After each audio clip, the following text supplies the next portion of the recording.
Mon parcours dans le sport il est assez simple et très court. Donc j'ai commencé vers l'âge de 23 ans le karaté Kyokushinkai ici à Namur chez Patrick Bara. Ensuite je me suis orienté vers le MMA parce que c'était un sport qui me questionnait, qui m'intriguait. Et via le MMA j'ai découvert le jiu-jitsu brésilien et le grappling. Donc ça c'est un sport dans lequel je me voyais le plus. Et depuis maintenant 6 ans, je m'entraîne chez Sense Academy, chez Khalid Ouri. Coaching tout simplement parce que je pense qu'il est temps. Ça fait 1 an, 2 ans je pense à entraîner des gars, à transmettre mon expérience. Car je pense que je suis prêt, car derrière moi j'ai un bagage assez solide je trouve. C'est-à-dire les compétitions, j'ai quand même passé des heures sur le tatami aux entraînements, des heures dans les compétitions. J'ai eu des défaites, j'ai eu de belles victoires. Que ce soit au championnat d'Europe, j'ai participé au championnat du monde. Donc tout ça, maintenant c'est à mon tour de transmettre aux jeunes espoirs, quoi. Après je ne m'arrête toujours pas en tant que compétiteur, je vais continuer en tant que compétiteur également. Mais à côté de ça, je vais essayer de ramener avec moi les jeunes, quoi.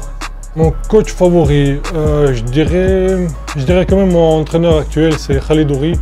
Parce que pour moi c'est un entraîneur qui travaille avec le cœur, qui travaille avec la passion, qui n'hésite pas à s'investir entièrement, que ce soit physiquement, mentalement. Il est là pour pousser les jeunes vers l'avant, vers le haut. Il a quand même ramené à la Belgique plus de 150 médailles d'or. Donc moi je pense que pour moi c'est lui le coach. C'est ce genre de coach que j'ai envie d'un peu de suivre en fait.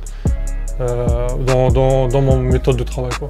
Je vais rester dans la banalité, c'est-à-dire la patience, avoir confiance en ses élèves. Donc sans ça, en fait, déjà sans la patience, tu pourras jamais devenir. Tu pourras entraîner, mais tu vas jamais t'épanouir en fait dans ce que tu fais, parce que c'est quand même pas mal de travail derrière. Faut être patient, faut être passionné par ce que tu fais, il faut avoir un bon sens d'analyse, d'observation. Et voilà, en fait, il faut toujours croire en ses élèves, surtout. Moi, en tant que combattant, c'est toujours le même, hein, c'est remporter le championnat d'Europe IBJJF. Donc j'ai remporté déjà le championnat d'Europe en Naga et Coupe d'Europe en Nevada.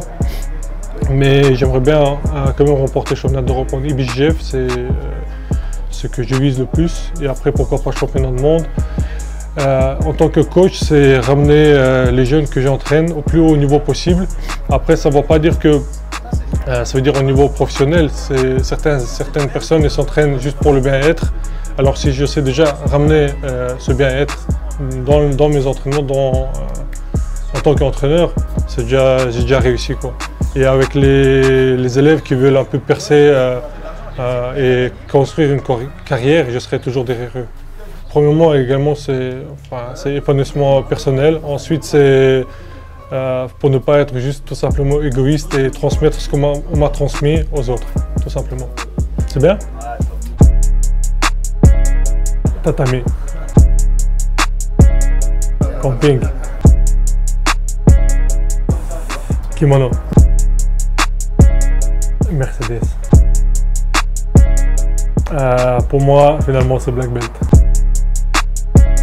Triangle, c'est plus efficace. Ah, bien sûr.